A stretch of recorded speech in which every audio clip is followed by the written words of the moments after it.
Whiteside, critic, lecturer, wit, radio orator, intimate friend of the great and near great, last week found his celebrated wit no weapon with which to combat an injured hip.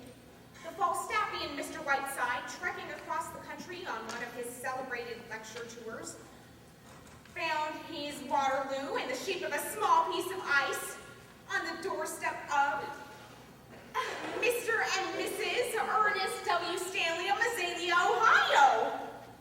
Result, canceled lecture tours and disappointment to thousands of adoring club women in Omaha, Denver, and Points West. Further result, the idol of the airwaves lies until further notice in the home of Mr. and Mrs. Stanley. Possibility, Christmas may be postponed this year. Well, now what's that mean, Daisy? A small piece of ice on the doorstep of Mr. and Mrs. Think of it! Well, of course, if it were my house, Daisy, I'd just have to have a bronze plate put in, right where he fell. Well, of course, I felt terrible. I mean, he just never goes to dinners anywhere, and he finally agreed to come here, and then this had to happen. Poor Mr. Whiteside. But it's going to be so wonderful having him with us, even for a little while. Just think of it. We'll sit around in the evening and discuss books and plays, all the great people we've known. He'll talk in that wonderful way of his, and he may even read goodbye Mr. Chips to us. Daisy, I can't wait any longer. Mr. Whiteside, good morning. Good morning. Ernest, he's getting up and coming out any minute. And H.G. Wells telephoned to London, and we're in time. Look. I don't like this kind of publicity at all, Daisy. When do you suppose he's going to leave? Well, he's only getting up this morning. After all, he's had quite a shock and he's been with us for 2 full weeks. He'll certainly have to rest for a few days, Ernest. I'm sure it's a great honor, his being in the house, but it is a little upsetting. Phone going all the time, bells ringing, messenger boys running in and out. Pardon me, Mrs. Stanley, and the cigarettes come yet. They're on their way, Miss Cutler. My son went to them. Thank you. Oh, this is Miss Cutler, Ernest. Mr. Whiteside's secretary. How do you do? May I move this chair? You mean he's coming out now? He is indeed. He's coming out. Oh, it's been hard to June! wait. June! Mr. Whiteside's coming out! Sarah, Mr. Whiteside is coming out. Oh, I'm so excited. I just don't know what to do. Me too. I know that I'll simply curse when he comes through the door. Good morning, Dr. Bradley. Good morning. Good morning. Well, here we are, merry and bright. Bring out our little patient, Miss Preen.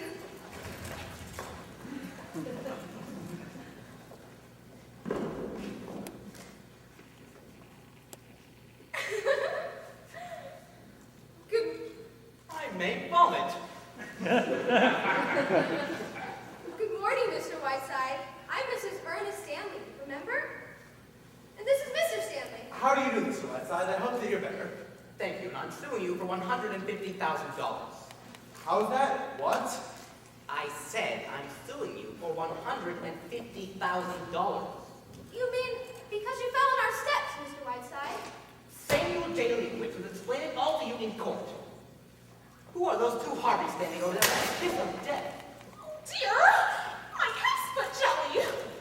Made from your own foot, I have no doubt. And now, Miss Stanley, I have a few small matters to take up with you. Since this corner druggist at my elbow here tells me I must remain in this moldy mortuary for at least another 10 days, due entirely to your stupidity and negligence, I shall have to carry on my activities as best as I can. I shall require the exclusive use of this room as well as that drafty sewer you call the library. I will know to come in or out while I'm here. What do you mean, sir? We have to use the stairs to get to our rooms, Mr. Whiteside. Isn't there a back entrance? Why, yes? Then use that. I shall also require room for my secretary, Miss Cutler. Let me see. There will be a great many incoming and outgoing calls, so please do not use a telephone. I sleep until noon every day and must have quiet in the house until then. There were 5 for lunch today. Where is the cook? Mr. Whiteside, let me interrupt you. No, you may not, sir. Will you get your hands off my chair? You have the touch of a sex-starved cobra. And now, will you all please leave, or must I ask my secretary to pass amongst you with a baseball bat? Well, goodbye, Daisy. We'll call you. Oh, no, we mustn't use the phone. Well, we'll see you anyway. Now look here, Mr. There is Whiteside. nothing to discuss. Considering the damage I have suffered at your hands, I'm asking very little. Good day. I'll call you from the office later. Not on this phone, please.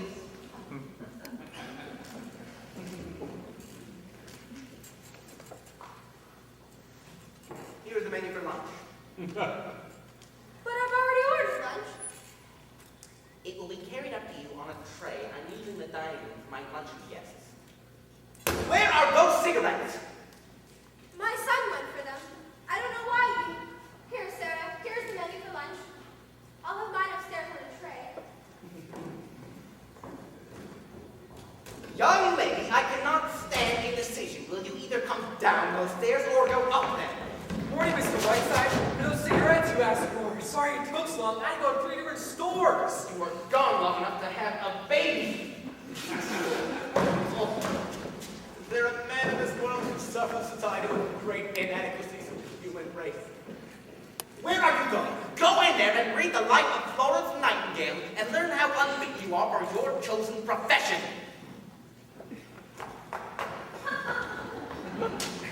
Well, I think I can safely leave you in Miss Cutler's capable hands. Shall I check in again this afternoon? If you do, I shall spit right in your eye. Ha! What a sense of humor you writers have. By the way, not that it's really worth mentioning, but I've been doing a bit of writing myself about my medical experiences. Am I to be spared nothing? And, well, if it wouldn't be too much trouble, would you just sort of glance over it while you're here? Trapped. Well, I happen to have a copy with me.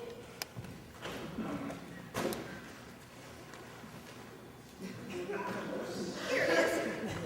The life of a humble practitioner, or 14 years an Ohio doctor. I shall drop everything. Well, thank you. Don't forget to take those little pills I gave you and keep that book quiet. I hope you like it. Goodbye.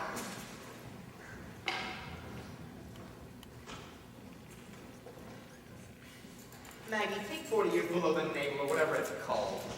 Well, Sherry, I must say, you have certainly behaved with all of your accustomed grace and charm. Now look here, Puss. I'm in no mood to discuss my behavior, good or bad. I had no desire to cross this chill's threshold. I was hounded and backed into it. I now find myself, after 2 weeks of racking pain, accused of behaving without charm. What would you have to do, kiss them? Very well, Sherry. I should have known better than to try to do anything about your manners. But when I finally give up this job, I may write a book about it all.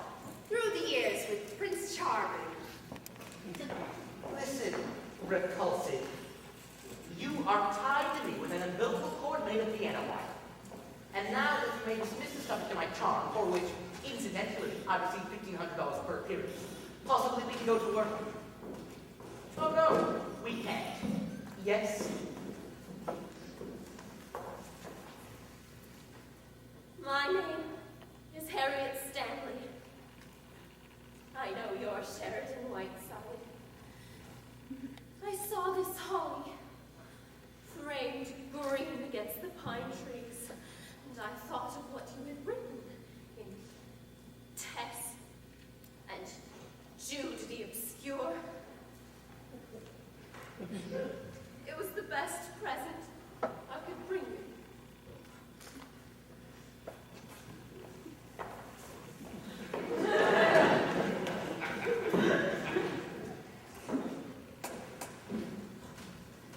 For God's sake, what was that? That was Mr. Stanley's sister, Harriet. I've talked to her a few times. She's quite strange. Strange. She's straight out of the Hound of the Baskervilles. Though I've seen that face somewhere before. Nonsense. You couldn't have. Never mind, let's get to work, shall we? Here, press this in the doctor's book.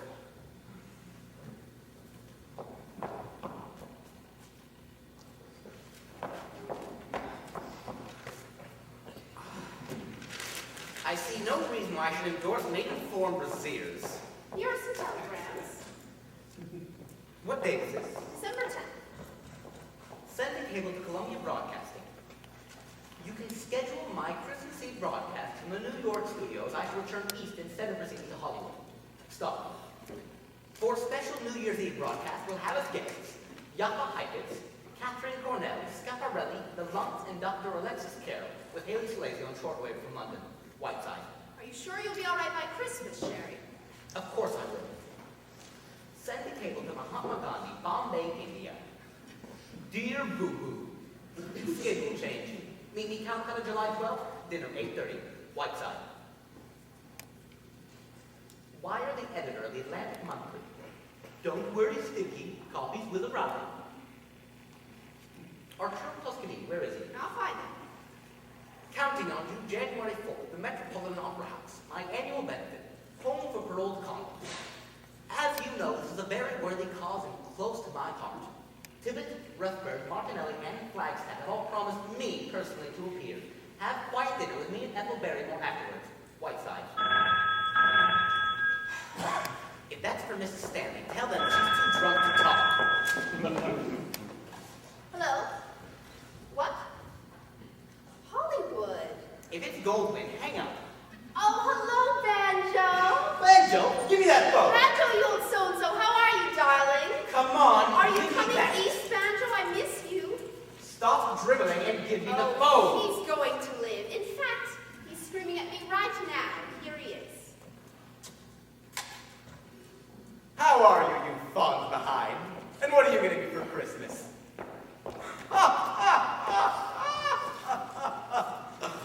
Oh, what news, Banjo, my boy? How's the picture coming? How am I going, Sloppo? No, I'm all right. Yes, I'm in very good hands. I'm the best horse doctor in town. What about you? Having any fun? Playing any cribbage? You what? Oh, well, don't take all this money. Leave a little bit for me. You're what?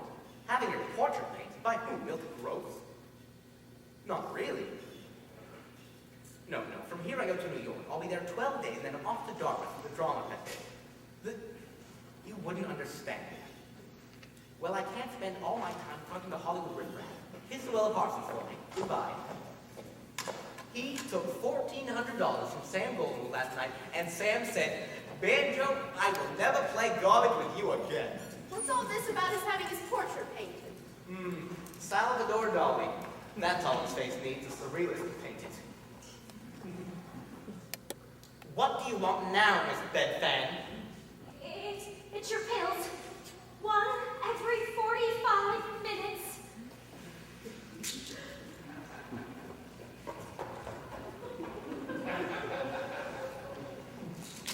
Where were we? Here's a cable from that dear friend of yours, Lorraine Sheldon. Let me see. Sharon, my poor sweet lad, I've been in Scotland on a shooting party with Lord Lane Kennard and only just heard of your poor sweet hip. I'm down here in Surrey with Lord Bottomley, sailing Wednesday on the Normandy and cannot wait to see my poor sweet Sharon. Your blossom girl, Lorraine. In the words of the master, I may vomit. Now, don't be bitter, Puss, just because Lorraine is more beautiful than you are. Lorraine Sheldon is a very fair example of that small but vicious circle you move in. Pure sex jealousy, if I ever heard it. Give me the rest of those. Lorraine Sheldon, Lord Bottomley, my Aunt Fanny.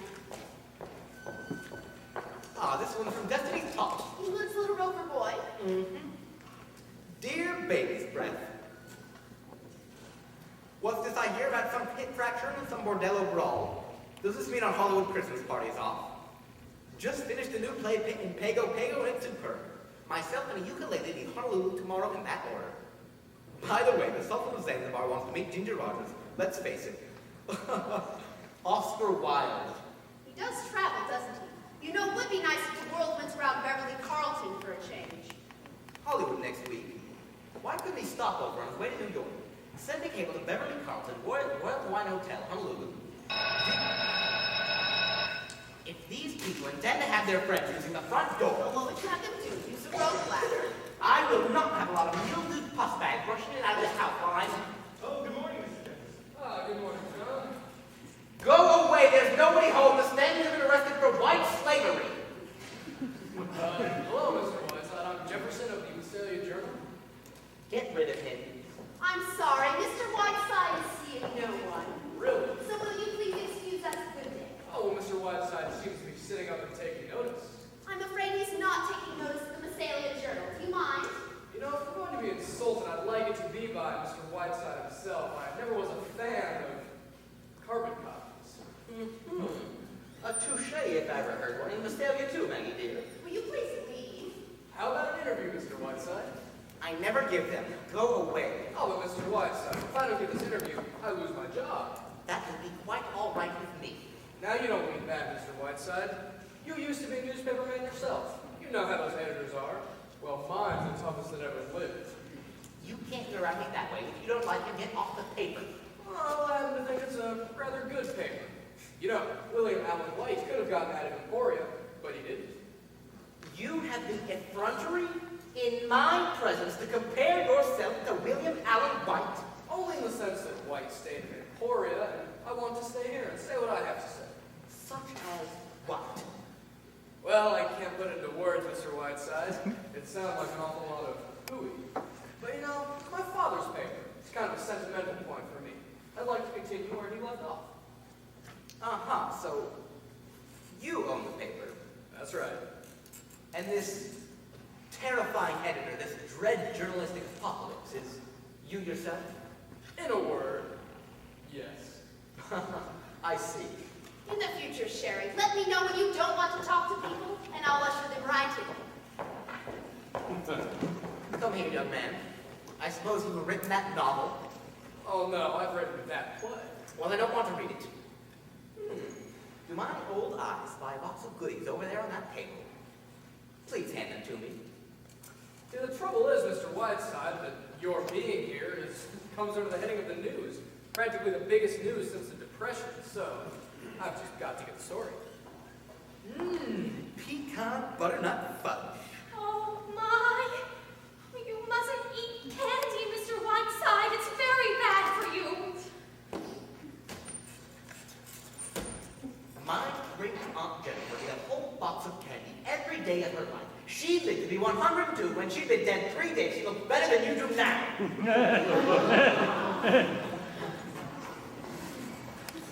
What were you saying, Jefferson? You were about to say.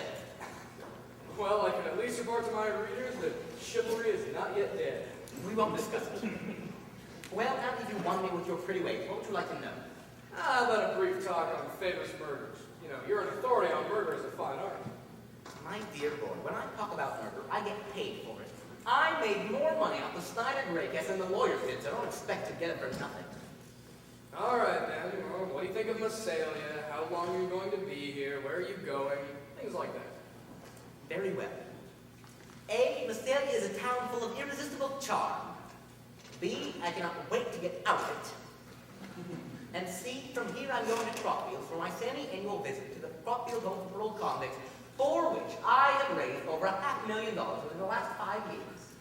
From there I go to New York. Have you ever been to Crockfield, Jefferson? No, I haven't, but I've always meant to. As a newspaperman, you ought to go instead of wasting your time here with me. It's only about 75 miles from here. Did you ever hear how Crockfield got started? No, I didn't. Sit down, young man. Make yourself comfortable. It is one of the most endearing and touching stories of our generation. One misty St. Valentine's Eve, the year was 1901, Elias P. Crockfield was just emerging from the state penitentiary. Destitute, embittered, cruel of heart, he wandered on this St. Valentine's Eve into a wee little church. And every Christmas Eve, the ghost of Elias P. Crockfield appears in one of the booths. Will you sign this, please? This aging debutante, Mr. Jefferson, I retain in my employ only because she's the sole support of her two-headed brother. Well, I understand. Thank you, Mr. Whiteside. You've been very informative. Oh, by the way, I'm a cribbage player in case you need one while you're here. Fine. How much can you afford to lose? Oh, I usually win. We won't discuss it. Come back at 8:30. We'll play three-handed with Elsie Dinsmore. Sherry! Mets, you incredible beetle hound. What are you doing here? I explained, but first I just say to Maggie. Nets, darling, what a wonderful surprise. Jefferson, you are standing in the presence of Professor Adolf Metz, the world's greatest authority on insect life. How do you do? How do you do, well, Sherry? Metz, stop looking at me adoringly and tell me why you're here. But you were sick, Sherry. I come to cheer you. Jefferson, Metz once spent 2 years in a cave with nothing but plant life. He raised 3 pages in the Encyclopedia Britannica. Don't you ever look words. Oh, stop it, Sherry. You are embarrassing me. I have brought you a present, Miss Vala Besiawas. I said to my students, I said, boys and girls, I'd like to make a present for my good friend Sheridan Whiteside. So you know what we do? We we make for you a community of Planeta Americana, commonly known as the American cockroach. Behold. Grove City! In this box, there are 10,000 cockroaches. 10,000. Sarah, what do you think? And within 1 week, if all goes well, there will be 50,000. Well, what can go wrong? They're in there, aren't they? Quiet, please. Look, you can watch us live out their everyday lives. Here's their maternity hospital. They do everything a human do. Well, Maggie, please. These aren't my cockroaches. sorry. Go ahead. With these earphones, you can listen to the sounds of the mating calls. There are microphones hidden inside.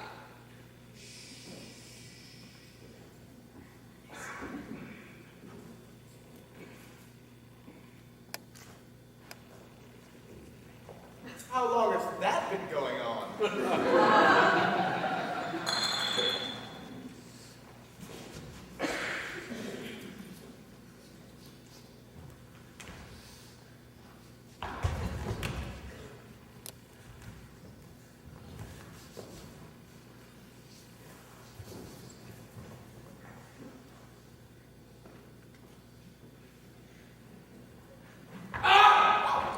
There are cockroaches in this house!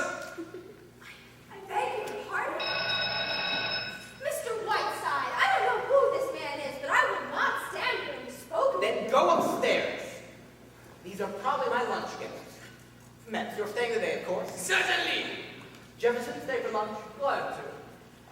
Maggie, help them. There will be 2 more for lunch today. Come right in, Baker. Good morning, gentlemen. Jefferson, you are standing in the presence of Elias B. Crockfield's work. These men, now serving the final months of their prison terms, have chosen to enter the ivy-covered walls of Crockfield. They have come here today to learn a little from me of its tradition. Gentlemen, I envy your great adventure. You're Michael, aren't you? The butcher shop murderer? Yes, sir. Thought I recognized you. Jefferson, that last one in is Henderson the hatchet thief. Always chop them on the little salad bowl, remember? Oh, yes. Lunch is ready, Mr. Whiteside. Thank you, John. Gentlemen, let's go right in. Can I help you? Thank you. For lunch today, we're having chicken liver tetrazzini with cherries juicy for dessert. I hope every little tummy is a flutter of gastric juices. John, close the doors. I don't want anybody crying when I'm bed.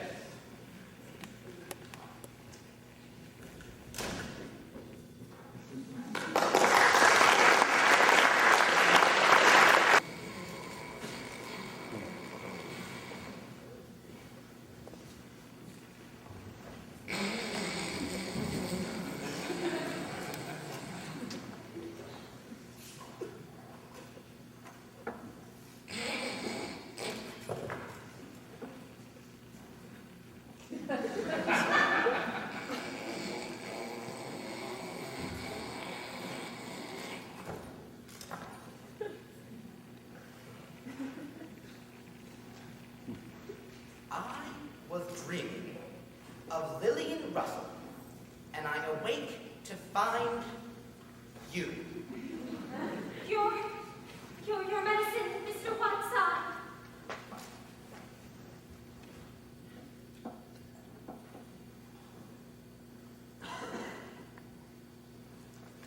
What time is it? Oh, about 6:30. Where is Miss Cutler? She went out with Mr. Jefferson. All right, I'm turn the lights up, Mr. Whiteside. Yes, thank you, John. And Sarah has something for you, Mr. Whiteside. She made it special. She had? Where is she, my souffle queen? Here I am, Mr. Whiteside. She walks in beauty like the night, and in those deft hands is the art of Michelangelo. Let me taste the new goodie.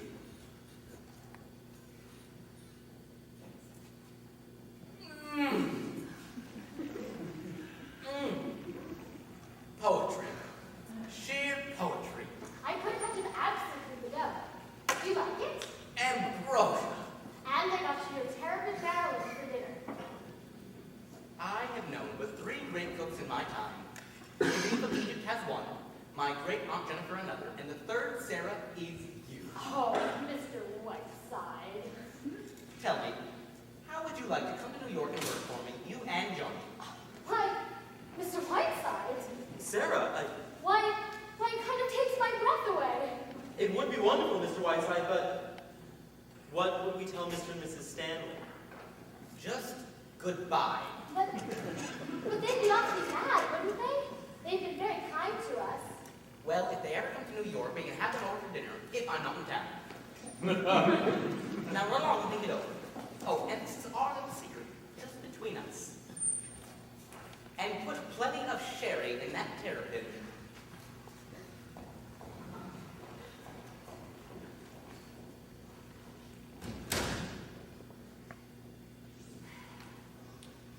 Miss Preen! Miss Preen! Yes, sir. Yes, sir. What do you have in there anyways? A sailor? I was just washing my hands. What time did Miss Cutler go out? Oh, a couple hours ago. Mr. Jefferson called for her? Yes, sir. All right, go back to your sex life.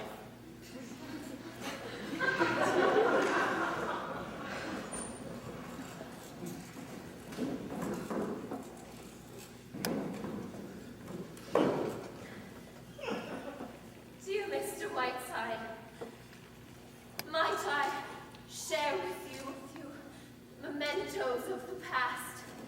I somehow feel you would love them as I do. Why, certainly, Miss Stanley. Have we met somewhere before? Oh, no. I would have remembered. It would have been one of my most cherished memories.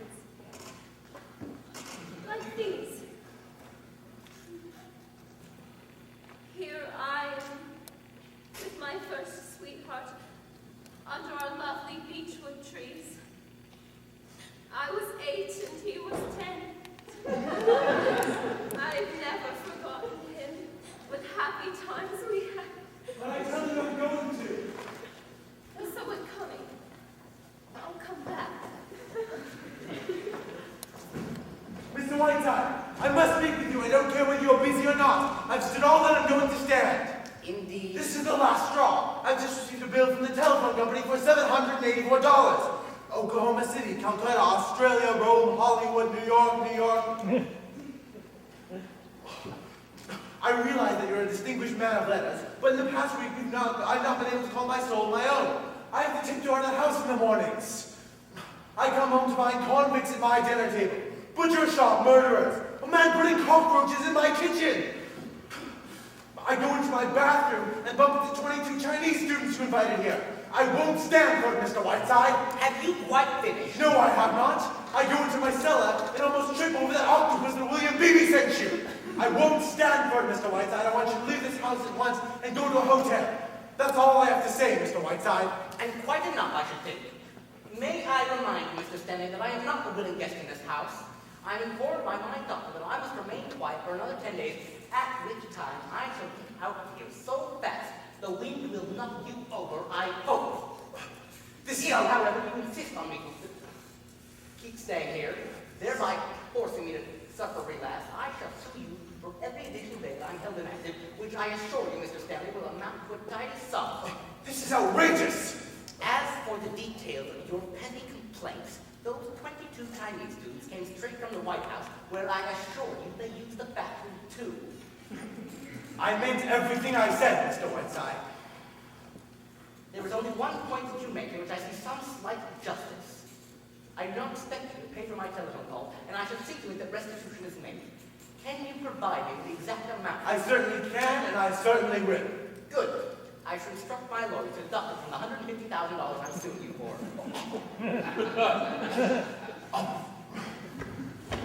And I will thank you not to trip over that octopus which once belonged to Jean Saint-Depieux.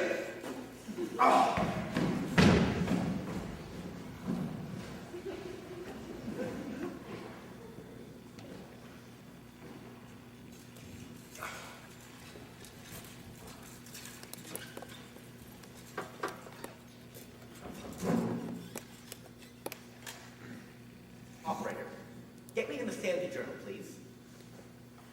No, I don't know the number. Journal, tell me, is Mr. Jefferson in? When do you expect him? No message. Come here, you two. Come on, I won't bite. Come on.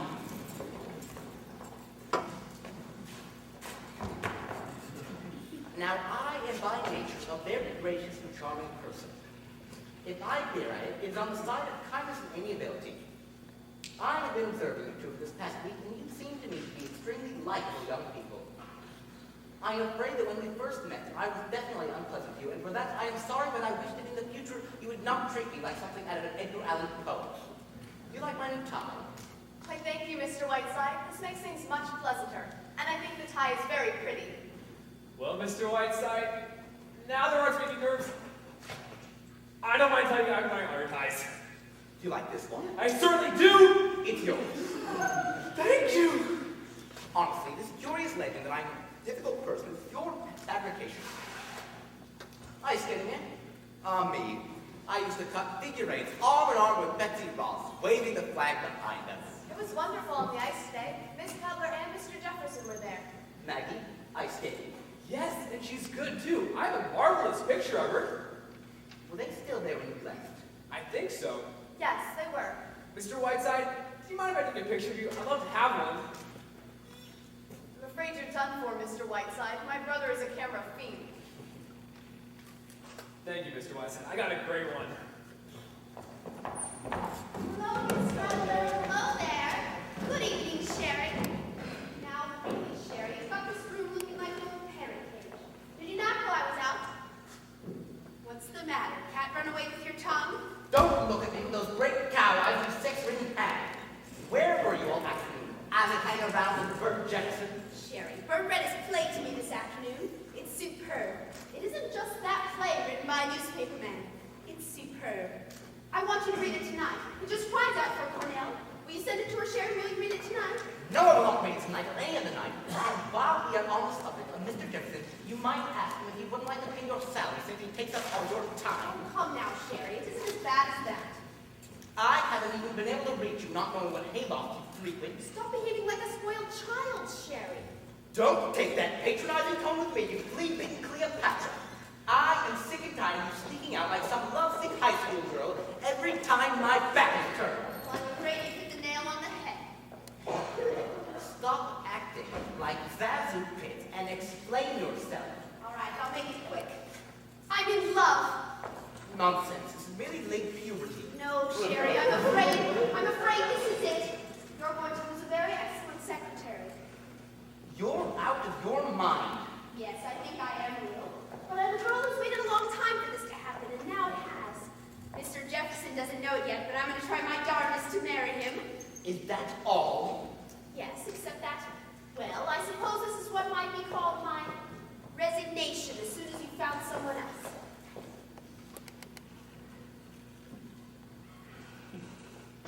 Now, Maggie, listen to me. We have been together a very long time. You are indispensable to me. But I think that I am unselfish enough to not let that get in the way where your happiness is concerned. Because whether you know it or not, dear, I have a deep affection for you. I know that, Sherry. That being the case, I'll not stand by and allow you to make a fool of yourself. I'm not, Sherry. Are, my dear, you're behaving like a Booth Tarkington heroine. It's incredible. I cannot believe that a girl for the past 10 years that the whole of the world served up before on a platter. I cannot believe it's anything but some sort of temporary insanity when you are swept off your feet in 7 days by some second-rate small-town newspaper man. Sherry, I can't explain what's happened. I can only tell you that it's so. It's hard for me to believe, too, Sherry. Here I am, a hard-bitten old cynic, behaving like True Story magazine and liking it. Discovering the moon and ice skating. I keep laughing to myself all the time, but there it is. What can I do about it, Sherry? I'm in love. We're leaving tomorrow. Hit or no hit, we're leaving tomorrow. I don't care if I fracture the other one. Get me a train schedule and start packing. I'll pull you out of this with stardust. I'll get the answer to those moonlit pants. It's no good, Sherry. It's no good. I'll be back on the next streamlined train. It's unbelievable. Can you see yourself, the wife of the editor of the Massalia Journal, having an evening at home for Mr. and Mrs. Stanley, Mr. and Mrs. Poopface, and the members of the Book of the Month Club? Sherry, I've had 10 years with the great figures of our time, and don't think I'm not grateful to you for it. You've been wonderful years, Sherry. Gay and stimulating. I don't think anyone has ever had the fun we've had, but a girl can't laugh all the time, Sherry. There comes a time when a girl wants... Bert Jefferson. You don't know Bert, Sherry. He's gentle and he's unassuming and, well, I love him, that's all. I see. Well, I remain completely unconvinced. You're driving yourself with this Joan Crawford fancy, and before you become completely anesthetized, I shall do everything in my power to bring you to your senses. Now listen to me, Whiteside. Lay off. I know what a devil you can be. I've seen you do it to other people, but don't you dare do it to me. Don't drug yourself into the idea that all you're thinking of is my happiness. You're thinking of yourself a little bit too in all those months of breaking in someone new. I've seen you in a passion before when your life has been disrupted and you could dine in Calcutta on July 12th with Boo-Boo. Well, that's too bad, but there it is. I'm going to marry Mr. Jefferson if he'll have me, so don't you dare try any of your tricks. I'm on to every one of them. So lay off! That's my message to you, Big Lord Fauntleroy.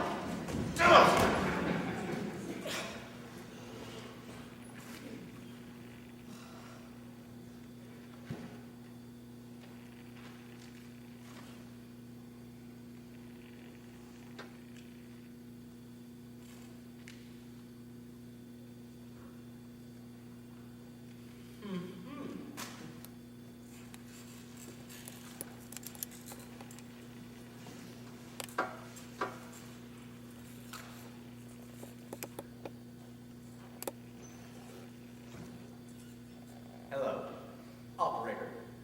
I'd like to make a transatlantic call, please. Transatlantic operator? Yes.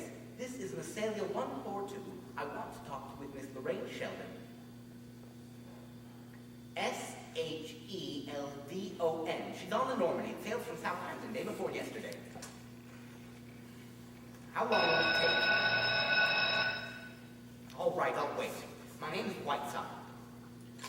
Good evening, John. Good evening, Dr. Bradley. Well, good evening, Mr. Whiteside. Goodbye, Doctor. I'm busy. Now, Mr. Whiteside, what would be the best news I could possibly bring you? You have hydrophobia? Mr. Whiteside, you are a well man. You could get up and walk. Now, you can leave here tomorrow. What do you mean? Well, I was looking at those x-rays again, and do you know what? I was looking at the wrong x-rays.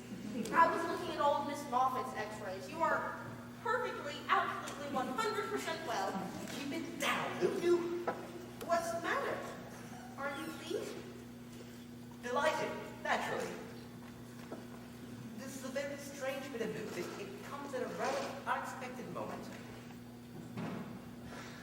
Doctor, I have a bit of good news for you, too. I've been reading your play, 40 years... What is it? An Ohio doctor, yes. Yes. I consider it to be extremely close to one of the greatest literary contributions of our time. Mr. Whiteside. So strongly do I feel about it that I have a little proposition for you. Just here and there, the book was a little uneven, a little rough. And I would very much like to stay here in Massalia and work on it with you. Mr. Whiteside, I would be so terribly honored. Yes, there's only one problem. If my lecture bureau and my radio sponsors were to learn that I am well, they would insist on me fulfilling my contracts, thereby forcing me to leave Massalia. Therefore, we must not tell anyone, not anyone at all, that I am well. I see. Not even Miss Cutler, you understand. No, I won't. Not a soul. Not even my wife. That's fine.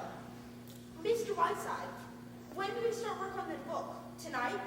Well, I've got just one patient that's dying, and then I'll be perfectly free. Tomorrow morning.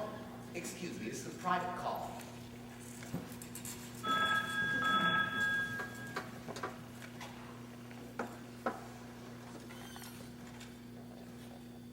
Hello. Yes, this is Whiteside.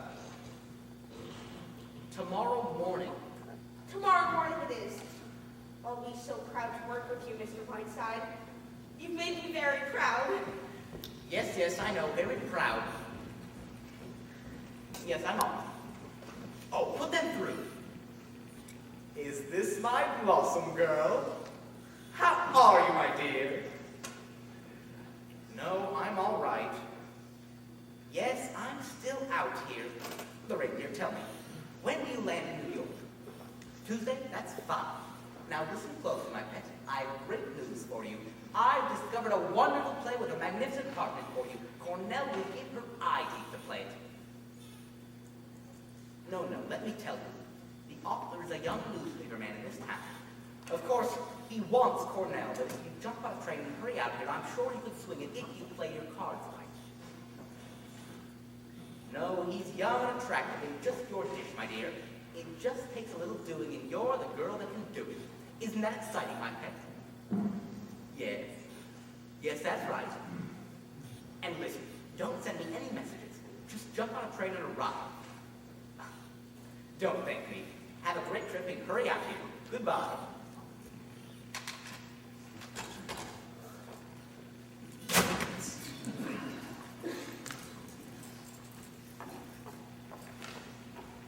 Miss Breen! God, you're looking radiant this evening.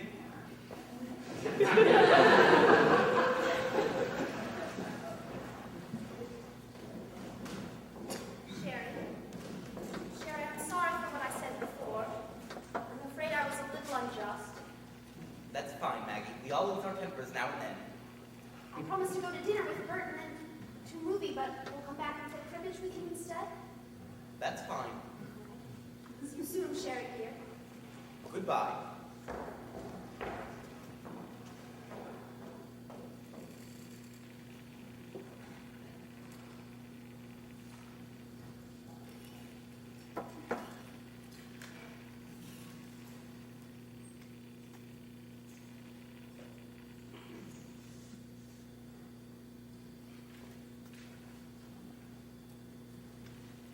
I dizzle in a web in the sunshine.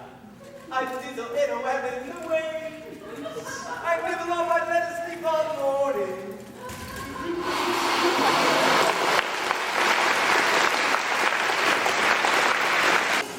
Hello, Mr. Whiteside, open up this fellow. No, John, you see, this is Mr. Whiteside's personal property. He invented it and from all this to him. First thing tomorrow morning, Mr. Whiteside will come down and open each and every present under that tree. And there'll be the goddamnest fuss you ever saw. Mom, who do you accept presents from?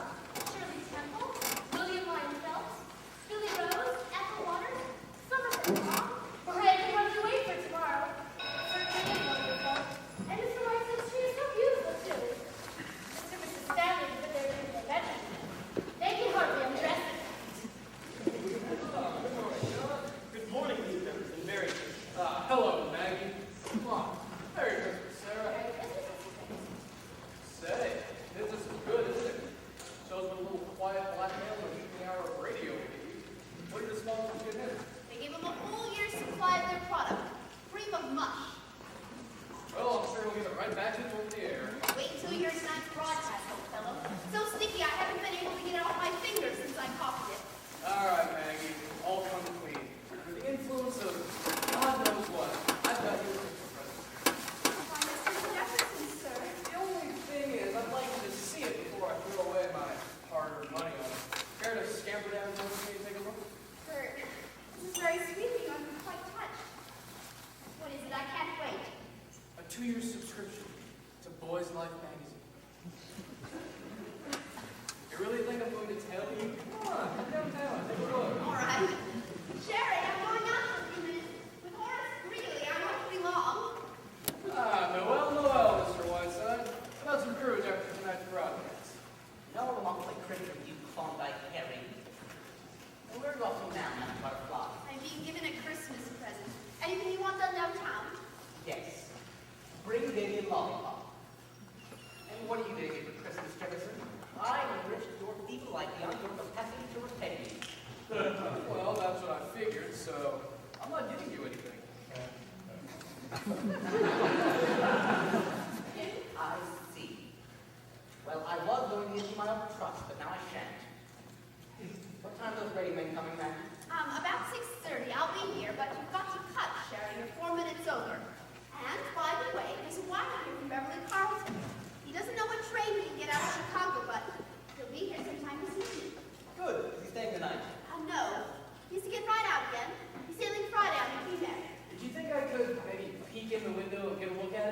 Beverly Carlton used to be one of my heroes.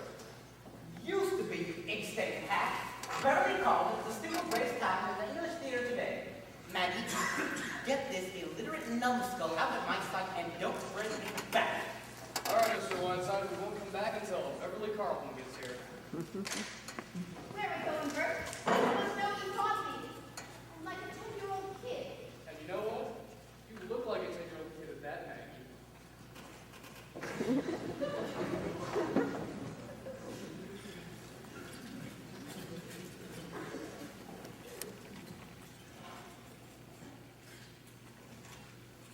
Hello, operator. Get me to Mansion House, please.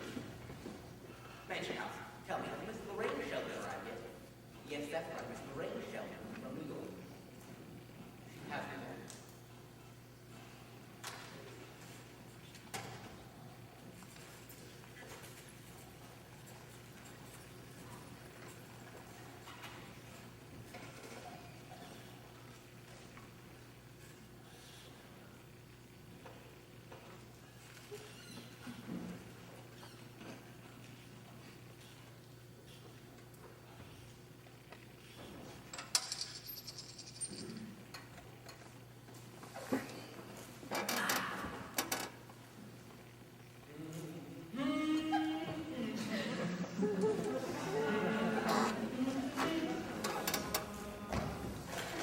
What do you mean coming into a room like that? Why don't you knock before you enter a room? But I wasn't coming in, I was coming out. Miss Creed, you are obviously in this room. That is true, isn't it? Yes, it is, but Therefore, you came in. Hereafter, please knock. There's an expressman here with the crate, Mr. Whiteside. I told him to come around the front. Thank you, John. Well, don't just stand there, Miss Creed. You look like a frozen custard. Go away. Yes, sir. Bring it right in here. Careful there. Don't scrape the wall. Why, it's some kind of animal. I'll say it, Dad. Almost made me beat him at 7 o'clock this morning. Who's it from, John? Admiral Richard E. Byrd. Bring it over here.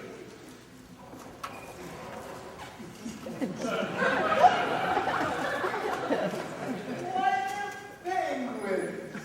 2, 3, 4 little penguins. Hello, my pretty. Directions for feeding are right on the top. 2 of these slats are loose. To be fed only whale, blubber, eels, and cracked lobster. They got Coca-Cola this morning. I liked it.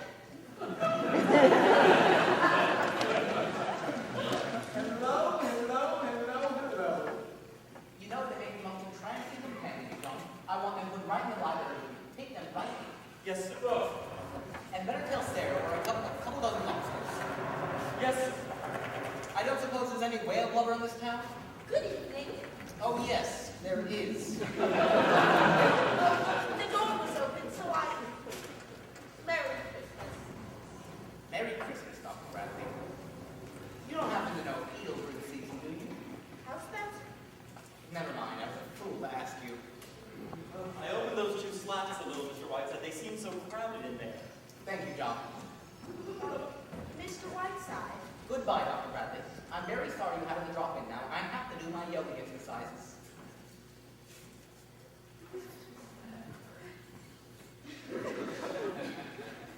But Mr. Whiteside, it's just it's been weeks now. Well, you know, my book. Why not everyone stronger for my book? I thought perhaps today, maybe... Oh, hello, Miss Green. Good evening, Dr. Bradley. Doctor, perhaps I'm not well, but when I looked in those doors just now, I thought I saw a penguin with a thermometer in its mouth. What's this? The penguins got out of their crate? Penguins? Did you say penguins? Yes. Dr. Bradley, would you go ahead and catch them for me, please, and put them back in their crate? There's 4 of them. Capture the penguins. Yes. Yes, and Miss Creed, would you entertain me until I come in? Yes, sir. The Christmas tree in the bedroom just fell on Mr. Stanley. He's got a big bump on his forehead. Why, isn't that too bad? Go on, Dr. Bradley. Go on, Miss Breen. Hello, Mr. Whiteside. Dickie, my boy. Mr. Whiteside, do you think that perhaps you'll have some time later? I don't know, Doctor. I'm busy now. Well, maybe if I just wait a little while? Oh. I'll just wait a little while. Dr. Bradley is the greatest living argument for mercy killings. Well, Dickie, would you like a candid camera shot of my left nostril this evening? I'm all stocked up in those. Have you got any influence yours I've taken? I certainly have.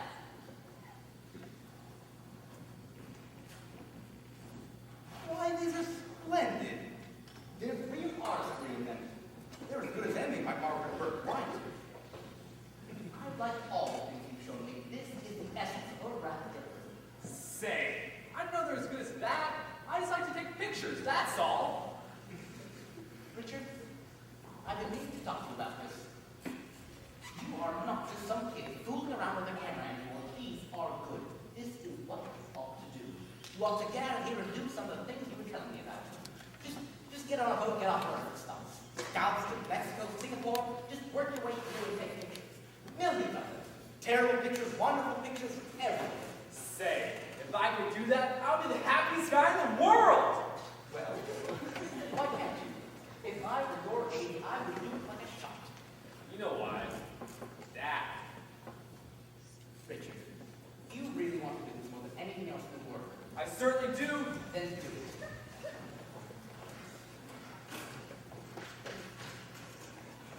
Hello, Dick. Good afternoon, Mr. Whiteside. June, my lovely. So I'm afraid Richard is up to you. I guess it is. Well, thank you, Mr. Whiteside. You've been swell. I'll never forget it. Righto, Richard. June, are you coming upstairs? Just a few minutes. Well, knock on my door when you do leave. I want to talk to you. I will. Mr. Whiteside. June, my lamb. You were too young to know about the Elbow murders, weren't you? Completely fascinating. I have about 5 favorite murders, and the Elbow is one of them. Would you like to hear about it? Well, Mr. Whiteside, I wanted to talk to you. Would you mind for a few minutes? It's important. Why, certainly. I take it this is all about your young Lothario down in the factory. Yes, I just can't seem to make Father understand. It's like talking to a blank wall. He won't meet him. He won't even talk about it. What are we going to do, Mr. Whiteside? Sandy and I love each other. I don't know where to turn. My dear, I'd like to meet your young man. I'd like to see him for myself. Would you, Mr. Whiteside? Would you meet him? He's outside now. He's in the kitchen. Good. Bring him in. Mr. Whiteside, he's a very sensitive boy. You will be nice to him, won't you? God damn it, June, when will you learn I'm always kind and courteous? Bring this idiot in. Sandy. Here he is, Mr. Whiteside. This is Sandy. How do you do, sir? How do you do, young man? I have been hearing a great deal about this in June the past week. It seems, if I've been correctly informed, that you two babes in the woods and twice come out of your minds. There's another name for it, Mr. Whiteside. It's called love. I see. Well, you've come to the right place. Dr. Sharon Whiteside. Broken hearts mended, breaks realigned, hamburgers. Go right ahead. Well, if June has told you anything at all, Mr. Whiteside, you know the jam. You see, I work for the labor union. I'm an organizer, and I've been organizing the men in Mr. Stanley's factory, and, well, Mr. Stanley's pretty sore about it. I'll bet. Did June tell you that? She did. Well, that being the case, Mr. Whiteside, I don't feel I have the right to try to influence June. Marrying me means a definite break with her family, and I don't like to bring that about. But the trouble is, Mr. Stanley's so stubborn about it, so arbitrary. You know this is not something I've done just to spite us. We fell in love with each other. And he acts as if it were all a big flop. John L. Lewis sent me here to marry his daughter. He's tried to fire Cindy twice at the factory, but he couldn't on account of the wagon rack. Thank God. Yes, he thinks I wrote that one too. Only if he let me talk to him. If he let Sandy talk to him. Well, Ben will know that. Anyway, I got word I'm needed in Chicago tomorrow. I may need to go on to Frisco from there, so you see the jam there. Sandy's leaving tonight, Mr. Whiteside. He'll probably be gone a year. So we simply got to decide now. My dear, this is absurdly simple. There's no problem at all. Now, to my job this time. Excuse me.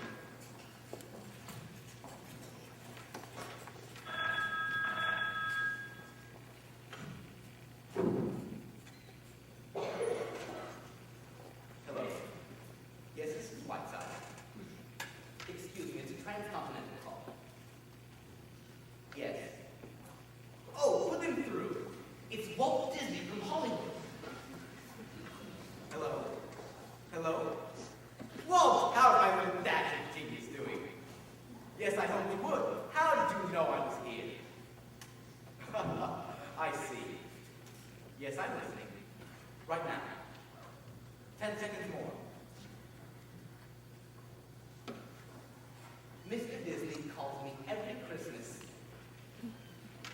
Yes, Walt, yes, I hear it. It sounds just like static. Choose.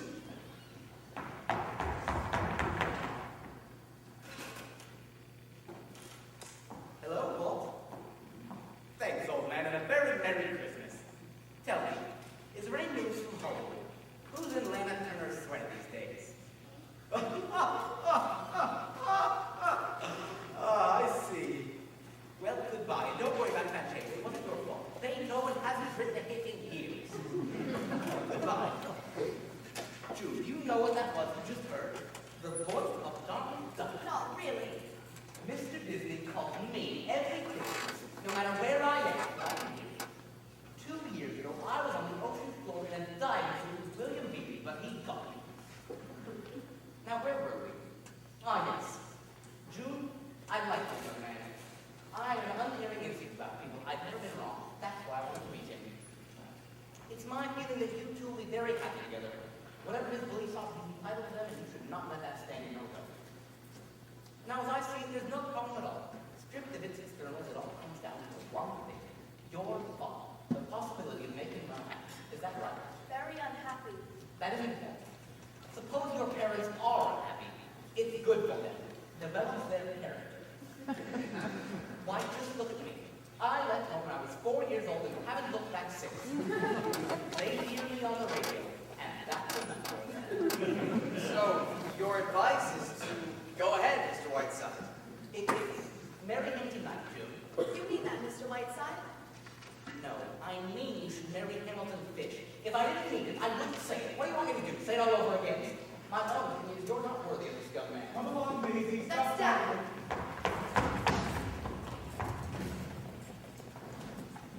Forgive us for trespassing, Mr. Whiteside.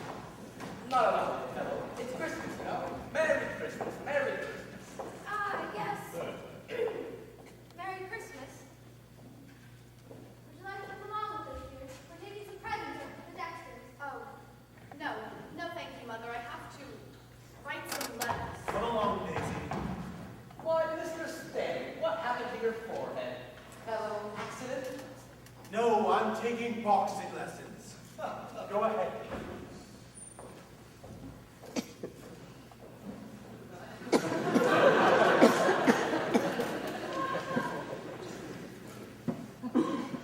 Dear Mr. Whiteside,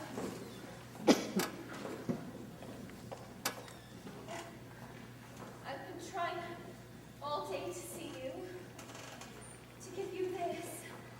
Why, Miss Stanley, a Christmas gift from me?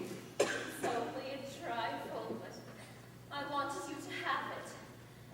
It's a picture of me as I used to be. It was taken on another Christmas Eve many years ago. Don't open it until the stroke of midnight.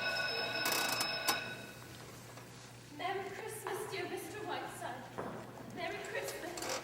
Merry Christmas, Miss Stanley, and thank you. This is the Stanley residence, isn't it? Yes, it is. I've come to see Mr. Whiteside. Please tell him Miss Sheldon's here. Lorraine, my blossom girl! Sherry, my sweet! Oh, look at that poor, sweet, tortured face. Let me kiss it.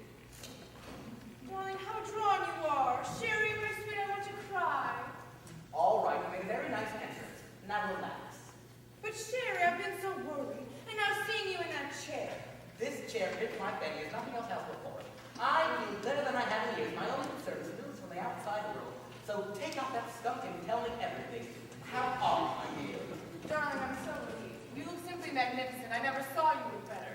My dear, do I look a wreck? I just dashed from New York, didn't do a thing about Christmas. Heidi Carnegie and I got our hair done and got right on the train. And then Normandy coming back was simply hectic. Fun, you know, but simply exhausting. Jock Whitney and Cary Grant and Dorothy DeFrasso, it was too exhausting. And London before that was so magnificent. Well, I hardly got to bed at all. Darling, I have so much to tell you, I don't know where to start. Well, start with the dirt first, Dave. That's what I want to hear. Let me see. Sybil Cartwright got thrown right out of Ciro's. It was the night before I left. She was wearing one of those new cellophane dresses, and you could absolutely see Trafalgar Square. And Sir Harry Montross, the painter you know, is suing his mother for disorderly conduct. It's just shocked everyone. And oh, before I forget, Anthony Eden told me he's going to be on your New Year's broadcast, Sherry. And Beatrice Lilly gave me a message for you. She said to you to take off 25 pounds right away and send them to her by parcel post. She needs them. I'll pack them in ice. Now, what about you, dear? What about your love life? I don't believe for one moment that you've never got to bed at all, if you'll pardon the expression. Sherry, you're dreadful. What about that splendid bit of English mutton Lord Trotwood? Haven't you hooked him yet? Sherry Reed, Cedric is a very dear friend of mine. Now, Blossom, this is Sherry. Don't try to pull the bedclothes over my eyes. Don't tell me you would like to be lazy bottom with £100,000 a year and 12 castles. By the way, has he fixed those teeth yet? Every time I order Roquefort cheese, I think those dreadful teeth. Sherry, please. Cedric may not be brilliant, but he's rather sweet for a man, and he's very fond of me. And he does represent the kind of English way of living that I like. Surrey and London for the season, shooting box in Scotland, that lovely old castle in Wales. You were there, Sherry, you know what I mean. I do indeed. And really, Sherry, why not? If I can marry Cedric, I don't know why I shouldn't. Shall I tell you something, Sherry? I think from something he said just before I sailed that he's finally coming around to it. It wasn't definite, mind you, but don't be surprised if I am Lady Bottomley before very long. Lady Bottomley. Won't Kansas City be surprised? However, I could be a flower girl and give the groom an iron toothpick a wedding present. Now come along, dear. Let's hear more of your skullduggery. Well, I decided. No, not now. I'm busy. Who's that? He's fixing the plumbing. Now come on, I want some news. But Sherry, what about this play? After all, I came all the way from New York, even on Christmas Eve, and I've been so excited ever since your phone call. When is it? Where can I read it? Very well. Here's the situation. This young author, his name is Bert Jefferson, brought me the play with the understanding that I sent it to Kit Cornett. It's a magnificent part, and God knows I feel disloyal to Kit. Sherry. Anyways, there you are. Now, I've done this much, but the rest is up to you. He's young and attractive, so just how you go about persuading him, I'm sure you know more about than I do. Darling, how can I ever thank you? Does he know I'm coming, Mr. Jefferson, I mean? No. You're just here visiting me. You'll meet him, and that's that. Get him to take you out to dinner. Good God, I don't have to tell you how to do these things. How did you get all those other parts? Sherry. Well, I'll just go back to the hotel and get something more attractive. I just dumped my bag and rushed right over. Darling, you're wonderful. All right, now run along and get into your working clothes. Then, like that here to spend Christmas Eve with me, and I'll have Mr. Jackson on tap. Oh, by the way, I have a little surprise for you. Guess who is paying me a flying visit tonight? None other than your old friend and co-star, Beverly Carlton. Beverly, really? I thought he was being glamorous again on a tramp steamer. Come, mustn't be bitter because Beverly got better notices than you do. Don't be silly, Sherry. I never read notices. I just simply wouldn't care to act with him again, that's all. He isn't staying here, is he? I hope not. Temper. No, he's not. Where did you get that diamond clip, dear? That's a little loot, isn't it? Haven't you seen this before? Cedric gave it to me for his mother's birthday. She was simply furious. Look, darling, I've got a taxi outside. I'm going to get back. Sherry, what do you think? I've just been given the most... Why, hello, Maggie. I knew you must be around here somewhere. How are you, my dear? Cedric's been aboard my pet. Lorraine just dropped out of the blue and surprised us. Oh, Lorraine. Is that Bert? Bert, come in here. This is Mr. Bert Jefferson, young newspaper man, and Miss Lorraine Shelley. How do you do? How do you do? I didn't quite catch the name. Jefferson? That's right, pet. Why, Mr. Jefferson? You don't look like a newspaper man. You don't look like a newspaper man at all. Really? I thought it was written all over me in neon lights. Oh, no, not at all. I should have said you were, I don't know, an aviator or an explorer or something.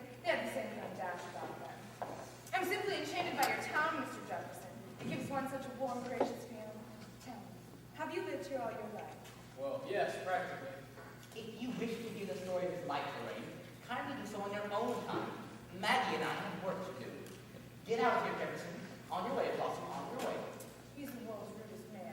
Can I drop you, Mr. Jefferson? I'm going to the mansion house, I think it's called. Oh, well, I've got my car, suppose I drop you. That'd be lovely. We'll send a taxi out. See you in a little while, Sherry. Bye, Maggie. Goodbye, Maggie. I'm invited back for dinner, am I not? Yes, yes, you are. At Christmas, I always feed the needy. Now stop oozing out. Get out. Come on, Mr. Jefferson. I want to know more about this town, and I want to know a good deal more about you, too. Now let's see. They were talking about broadcast somewhere.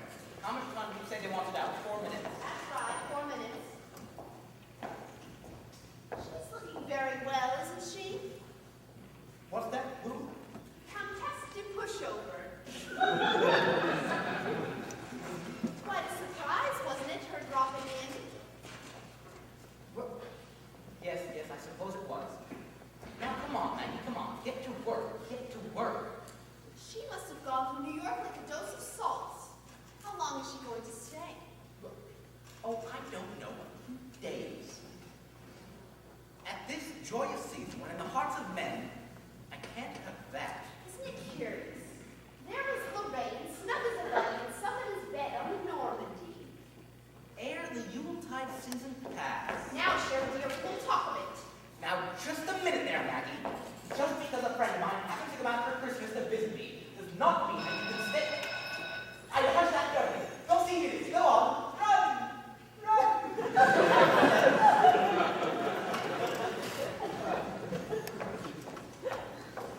Magpie! Beverly! A large, moist, incestuous kiss for my magpie. Come in here, you Piccadilly pen pusher, and cast your eyes upon a stolen agony. Don't tell me how you are, Sherry dear. I want none of the tiresome details. I've only a little time, so the conversation will be entirely about me, and I shall love it. Shall I tell you how I glittered through the South Seas like a silver scimitar? Or how I frolicked with Zambezia, raping the main general's daughter, and finishing in 300 play at the same time? Magpie, the moonflower of my middle age, say something tender to me. Beverly, darling. That's my girl. Now, Sherry, without going into roundabout ways of self-pity, how are you? I'm fine, presumptuous cockney. Now take off that ridiculous scarf and tell me, how was the trip? Wonderful? Oh, fabulous. I did a fantastic amount of it. By the way, can I spot that little boudoir butterfly with a skeleton in the note cards I came up to ground? You did indeed. She's paying us a Christmas visit. Dear girl. Did you say she said bye to her mother, but I don't believe it. Sherry, my evil one. Not only have I written the finest comedy since Moliere, and the best review since my last one, but an operetta that frightens me, it's so good. Had to play it for 8 weeks in London and 6 in New York, that's all. No matinees. Then I'm off to the Grecian Islands. Magpie, why don't you come along? Why don't you present this cannonball of fluff and come with me? Be careful, Beverly. You're catching me at a good moment. Beverly, did you have a fun time in Hollywood? How long were you there? 3 unbelievable days. I met embryos from Asia and Kazuma. They came toward me as to a shrine. I was insufferably charming and ruthlessly firm in refusing $7 million for 2 minutes' work. What about Bang? Did you see my wonderful Bang in Hollywood? I did to get dinner for me. I arrived in white tie and tail to be met by 2 wood butlers who quietly proceeded to take my trousers off. I was then asked to take my lemon silk drawers into a room full of the likes of Clara Colbert, Norma Shearer, and Aldous Huxley, among others. Dear, sweet, and terrible Banjo. I'll never forget that summer antique when Banjo put a microphone in Lorraine's mattress and played the record the next day at lunch. I remember. She left antique by the next boat. I wish Badger were here now. What's wrong? Is Lorraine being her sweet, sick-making self again? You wouldn't take her to the Grecian Islands with you, would you, Beverly? Just for me. Now, Lorraine is a charming girl who has gathered in a broad Christmas spent with me. I knew I had a piece of dirt resolved in the other one. Mr. Whiteside. No, not now. Go away! Have you kidnapped someone, Sherry? Yes, that was a ladybird baby. Now, come on, something juicy. Juicy as a pomegranate. It's blended north from London on the wings of the rain shelter on the left flank. In fact, alternates of both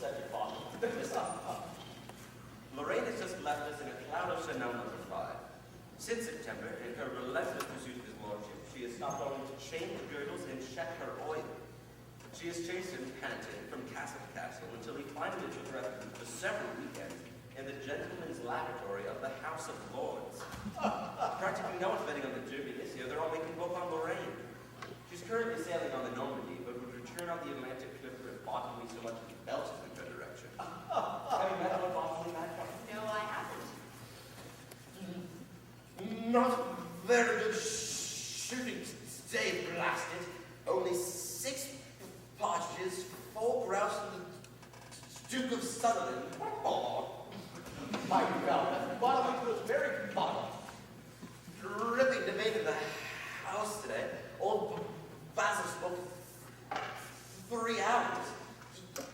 Dropped dead at the end of it. Oh. You must be kidding, Beverly. No one actually sounds like that. It's so good it's uncanny. Damn it, Beverly, why did you break out here? I never get to see enough of you. Sherry, I can only tell you that my love for you was so great that I changed trains to Chicago, spent 10 minutes with you, and wish you a Merry Christmas. Merry Christmas, my lad. Beverly? And now I have time for just one last number to show you how magnificent the whole thing is. It's the second number from my latest review.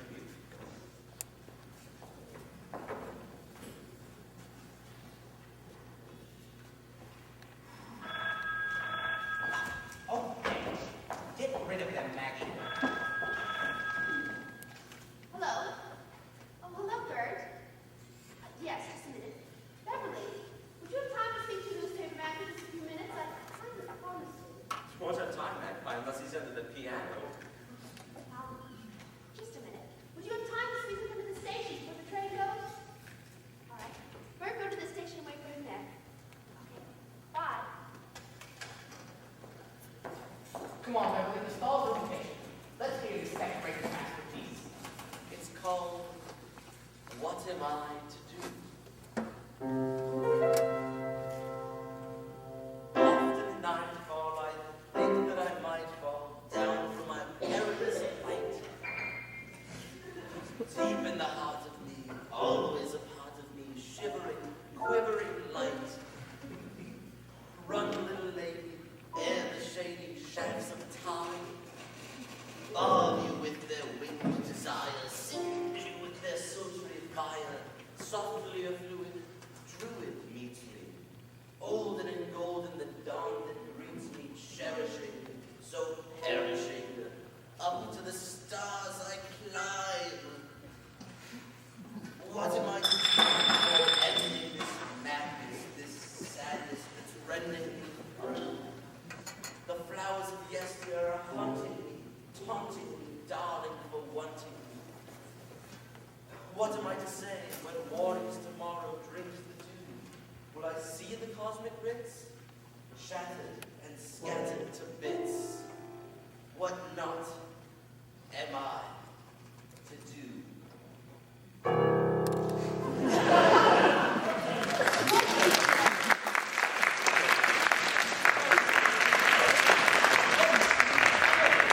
Please let me sit back.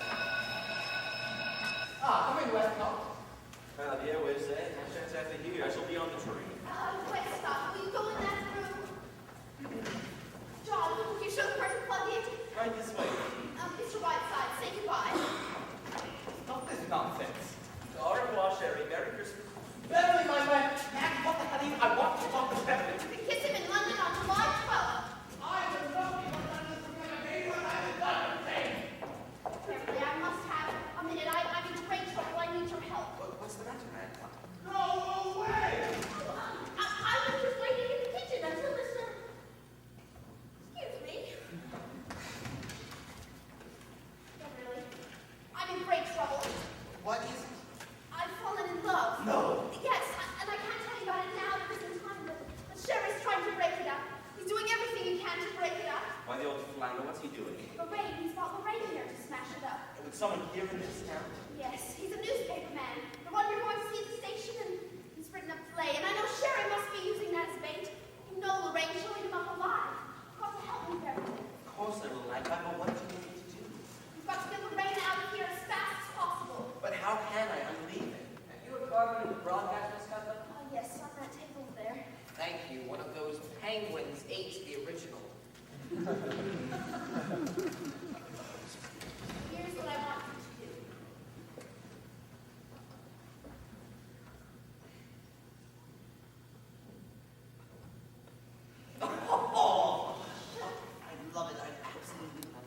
simply enchanting and vintage sherry and Lorraine at the same time. I adore it. I shall do it up brown. Beverly, you're wonderful. The first baby will be named after you. You're wonderful. Of course I am. How many chisels will be up in the room and I shall put you up? I adore you, thank you, child. See, let me appreciate it.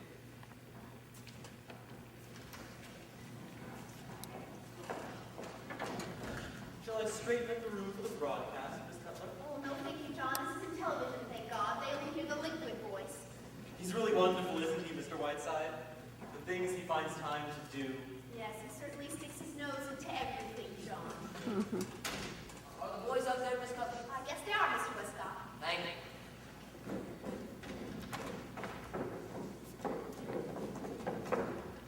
Oh, why, Miss June, are you going away? Oh, no, John.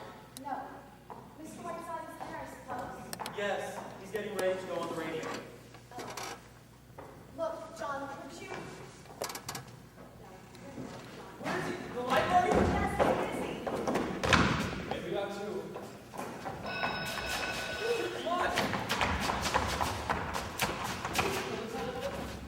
Thank you, John. Hello, dear, where's Sherry? Inside work, and he's broadcasting very soon. Of course, Christmas Eve. What a wonderful man Sheridan Whiteside is. It must be such an utter joy to be secretary to somebody like Sherry. Yes, and he's such interesting people. That's quite a gown you've got, Lorraine. Going somewhere? This? Oh, I just threw on anything at all. Aren't you dressing for dinner? Just what meets the eye. Maggie, who does your hair? A little French woman named Maggie Cutler comes in every morning. You know, every time I see you, I keep thinking how lovely your hair could be. I always wanted to get my hands on it. I always wanted to get mine on yours, Lorraine. What, dear? Well, by the way, what time does Beverly get here? I'm not over anxious to see him. He's been gone, Lorraine. Really? Well, I'm very glad. Of course, you are great friends, aren't you, you and Beverly? Yes, I think he's a wonderful person. Oh, I'm sure he is. But really, when I finished acting with him, I was a perfect wreck. All through that tender love scene that the critics thought was so magnificent, he kept dropping peanut shells down my dress. I wouldn't act with him again if I was starving. Tell me, Lorraine, have you found a new play yet? No, I haven't. There was a pile of manuscripts waiting for me in New York, but I rushed right out here to Sherry. You know, that was quite wonderful of you, Lorraine. You dropped everything that way and rushed to Sherry's wheelchair. Well, after all, Maggie, dear, what else has one in this world but friends? That's what I always say. Everything okay? Yes, thank you. How long will Sherry be there? Not long. Say, do you know that Mr. Jefferson has written quite a good play? The young man who took it to the hotel. Really? No, I didn't. Isn't that interesting? Yes, isn't it? They put a polish on my nails that I simply loathe. I don't suppose there's an Elizabeth Barton branch out here? Not if she has any sense. Well, then I'll take there. Although it does distress me. Have you read this, Maggie? Everyone on the floor is reading it. I hear you simply can't put it down. I put it down right there. Hello? Yes. Miss Lorraine Sheldon? Yes, she's here. There's a transatlantic call coming through for you, Lorraine. Transatlantic for me? Why, what in the world? It's London. London? Hello.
not at all. Of course, I may not be able to play this season, Sherry, but there'll be other seasons. I see, and everything goes with the ash can with it. But Sherry, you can't expect Don't explain, Ray. I understand only too well. I also understand why Kit Cornell remained the first actress of our theater. We're in luck, Ray. This train has to pick up at 10:03. Takes about an hour to get there. Why, it all works out wonderfully, doesn't it, Sherry?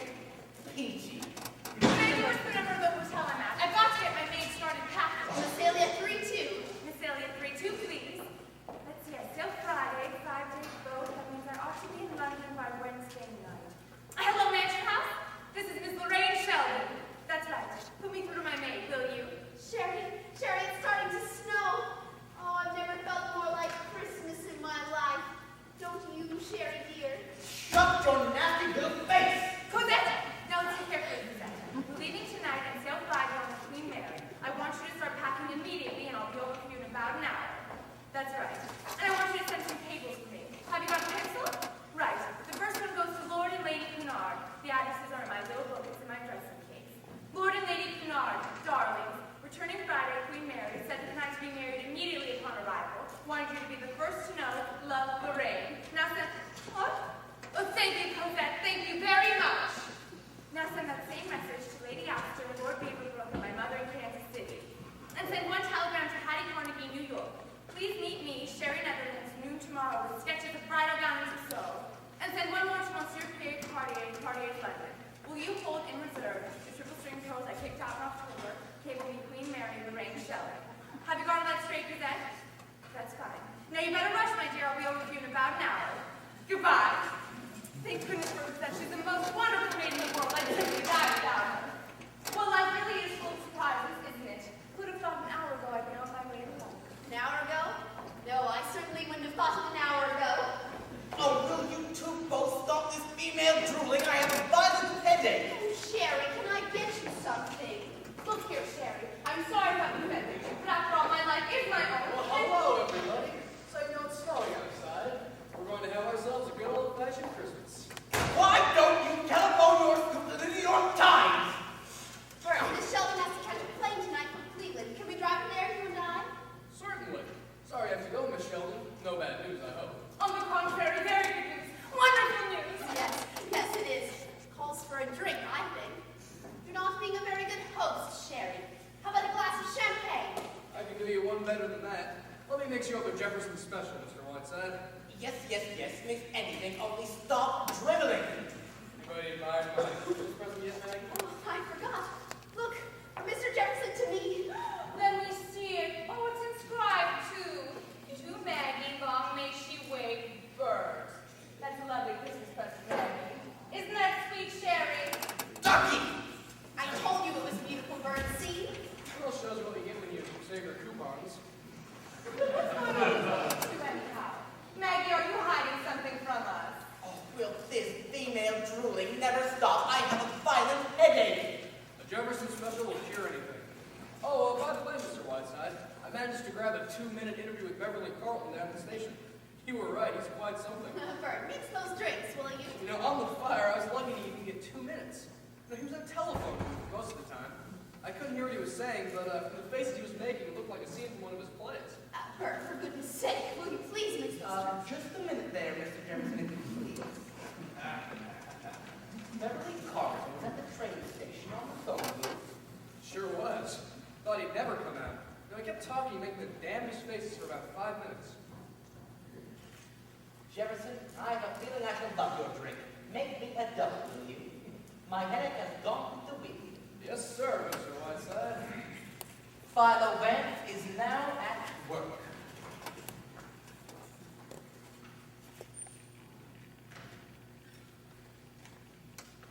Operator, tell me, have there been any calls from England within the past half hour?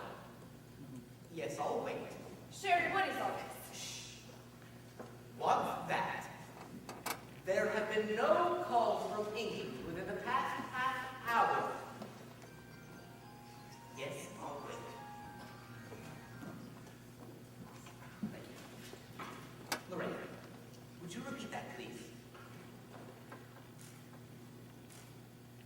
Here, dear. Thank you, and a very Merry Christmas. Sherry, what is all this? What does this mean? My dear, you have just played the greatest love scene of your career with your old friend and co-star, Beverly Carlton. But that's not true. I was talking to Cedric. What do you mean? I mean, my dear, that was Beverly who poured out your thrill at part 2, not Lord Bottomley. Ah, me, who would have thought 5 minutes ago you would not be going with my Sherry, I want this explained. Explain. You heard the operator reading. All I can say is that Beverly was indulging in one of his famous bits of mimicry. You've seen you, Lord Bottomley before, haven't you? Yes, yes, of course. But why would you want to do such a thing? Why, this is one of the most dreadful. Oh my God, those cables, those cables! Give the hotel whatever it's called, they want the hotel. I'll pay more for this. It's the last thing I know. Oh, that skunk, that louse, that dirty, rotten mansion house. Connect me with my maid. Who do you think this is? Lorraine Sheldon, of course. Oh God, my God, those cables, those cables. If only Cosette has them. Cosette, did you send those cables? Oh God, oh God! Well, listen carefully, Cosette. I want you to send another message to every one of those people and tell them that somebody has been using my name and to disregard anything and every information from me, except for this, of course. Don't ask questions, do as you're told. Don't argue with me, you wretched bitch! God damn it, do as you're told! And I can't, you're not going! Steady now, Blossom. Take it easy. What do you mean, take it easy? Don't you understand I'm in the laughing stock of England? I can't dare show my face. I always knew Beverly Carlton was low, but not this low. Why? Why? It isn't even funny. Why would he do it? That's what I'd like to know. Why would he do it? I can't understand it. Can you share it? Can you Maggie? You saw him this afternoon. Why would he walk out of here, go straight to a telephone booth, and then try to ship me off to England on some fool's errand? There must have been some reason. There must have. It doesn't make sense otherwise. Well, why would Beverly Carlton, or anybody else for that matter, want me to... Oh, well, of course. I think I need to... Yes, of course. Yes, and that's a very charming bracelet Mr. Jefferson gave you, isn't it, Maggie, dear? Of course. Think that I'm nearly... Well, wild horses couldn't get me out of here now, Maggie. And if I think I hold on to that bracelet of yours, it'll be something to remember goodbye. All right, pick her up, boys. Start testing. Almost time, Mr. Whiteside. Please give copy. Thank you. How much time? A couple of minutes.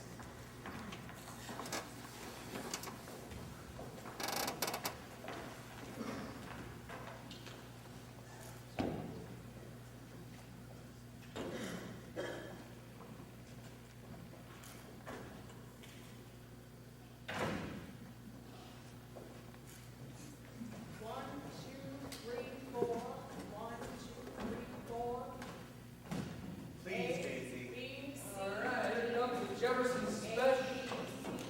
Oh, do we have time? Oh, I'm sure we have, Mr. Jefferson. I'm not leaving after all. My plans are changed. Well, that's good. And I hear you've written a simply marvelous play. I want you to read it to me tonight. Will you? We'll go to the mansion house after dinner, and you'll read me your play. Well, certainly, I should say so. Maggie, did you hear that? Say, I bet you did this, did you? You set the whole thing up. Well, Maggie, the best Christmas present you've given me. Maggie! Mr. Whiteside! Waiting! Quiet, please. My son is Ralph and Freighter, and my daughter is marrying an anarchist. Quiet. They say you told them to do it. My poor June! My poor Richard! Oh, this is the most awful... Quiet. We're going on the air. Oh, I see that you're still busy. Don't tell me to be For quiet. God's sake, quiet! Well, right this way, boys. Right down here. To this one. Okay, New York. Good evening, everybody. Successful player. Maggie! Why'd you run away last night, Maggie? Where'd you go? I read her in the play. She thinks it's wonderful. And Miss Sheldon read the play, and she thinks it's wonderful. Isn't that wonderful? Yes, it's fine. Isn't that wonderful, Mr. Whiteside? Jefferson, I think you ought to go home, don't you? What? No! Now, I know this is a little drunk, but this is big day. It's big day. been sitting in Billy's Tavern all night. We didn't know it was daylight until it was daylight. Maggie, Lorraine thinks this play needs a little bit of fixing. So we're going to do it in 3 weeks. She's got a place in Lake Placid. And we're going to go there for 3 weeks and then fix the play. Isn't that wonderful? Why don't you say something, Maggie? Bertram, I suggest you tell us all about this later. Now, why don't you just get out of here? Oh, excuse me. Merry Christmas, everyone. Merry Christmas. Tiny Tim us all, and God bless us too. Yes. Mr. Whiteside. Doctor, you know what's great? I'm going to Lake Placid for 3 weeks. Ever heard of Lorraine Sheldon, famousest actress? Well, we're going to Lake Placid for 3 weeks. Dr. Bradley, would you do me a favor? I think Mr. Jefferson could use a little black coffee and a bit of breakfast. Would you take care of him, please? Yes. You know what, Doctor? I'm going to buy you breakfast. I'm going to buy the biggest breakfast you've ever had. Hey, you know what? I've got a great idea. Let's go climb down some chimneys. I've got a friend who doesn't believe in Santa Claus. Let's climb down this chimney. Let's climb down this chimney and scare the hell out of it.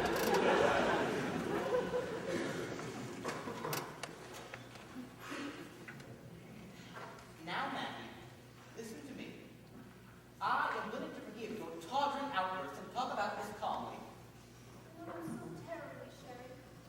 Why did you do it? Why did you do it?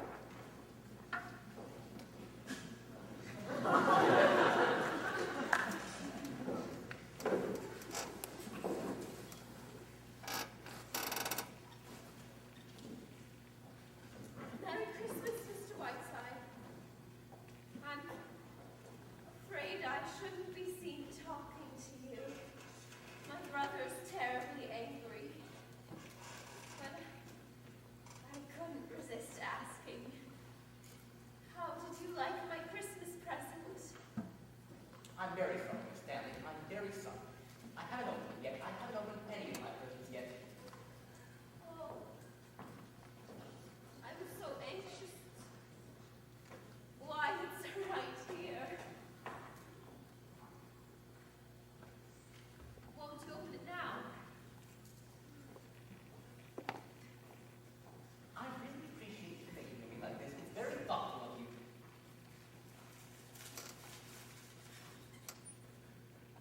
Why, it's lovely. I'm very fond of these old photographs. Thank you very much. That was me when I was 22. That was my favorite dress. Do you really like it? I do indeed. When I get back to town, I shall send you a little gift. Will you, Mr. Whiteside?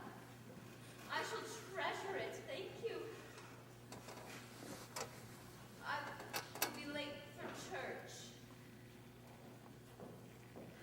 Goodbye. Goodbye. Goodbye, Miss Stanley. What is it about that woman? Sarah's got a little surprise for you, Mr. Whiteside. She's just taking it out of the oven. Thank you, John.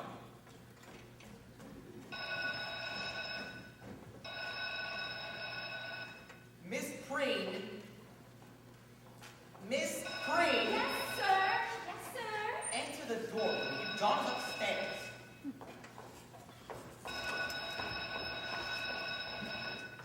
Who is it? Pollyannas! I love you madly! Don't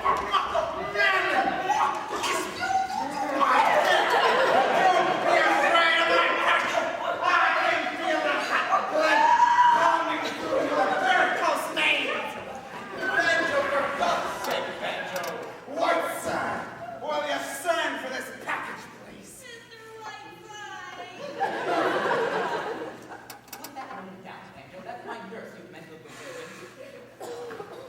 Come to my room in a half an hour. We'll bring some rye bread.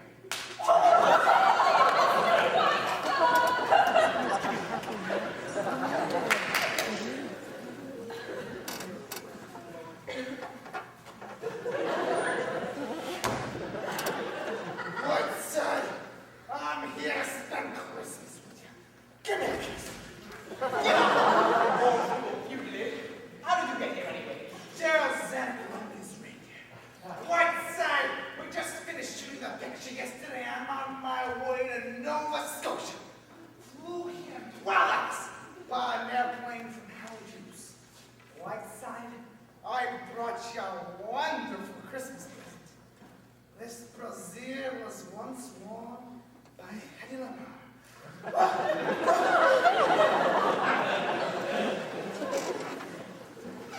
you idiot, how long can you stay? Just long enough to take a bath. I'm on my way to Nova Scotia.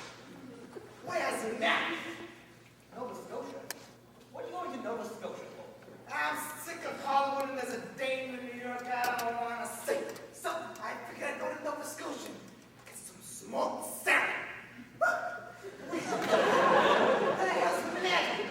I want to see him. What's the matter with you? Where is she?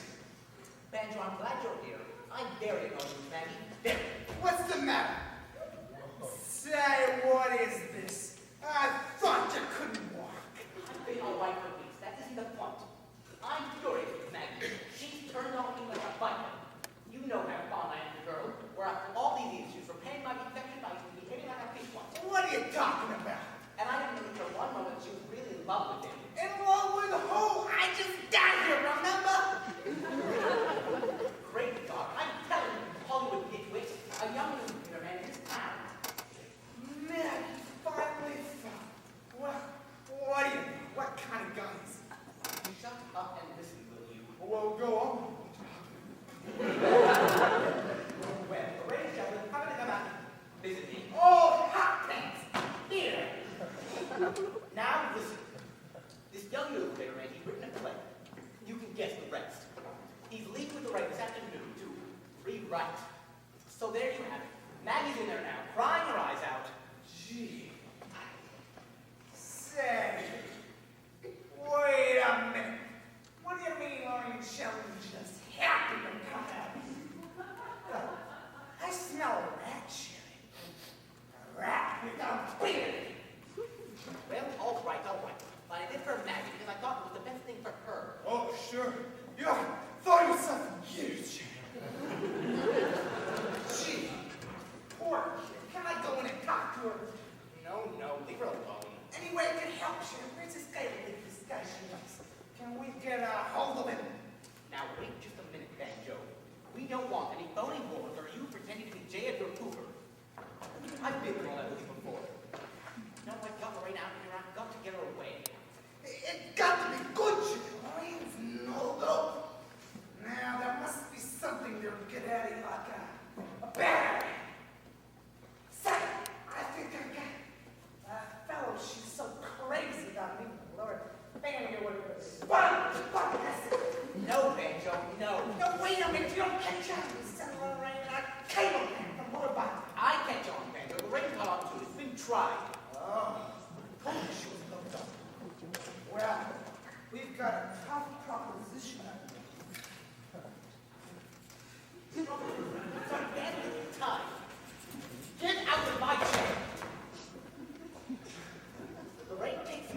take June upstairs. I have something to say to Mr. Whiteside. Well, what about Richard? Is there any news? It's all right, Daisy. Everything's under control. Just take June upstairs.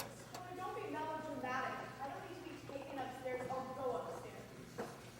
Merry Christmas, Mr. Whiteside. Looks bad for John L. Lewis.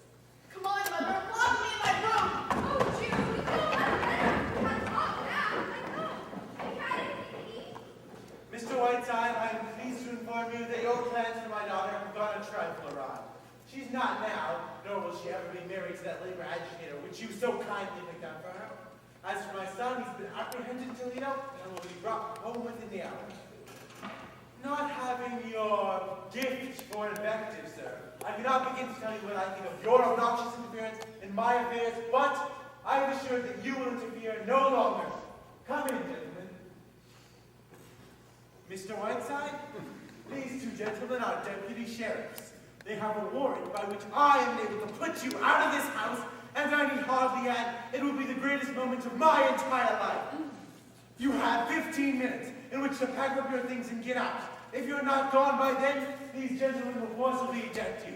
Thank you, gentlemen. Will you wait outside? 15 minutes, Mr. Whiteside. And that means bags, baggage, wheelchairs, penguins, octopus, and cockroaches. I'm now going upstairs to smash my radio so that not even accidentally will I ever hear your voice again. Turn your all my autograph, old fellow. 15 minutes. Oh!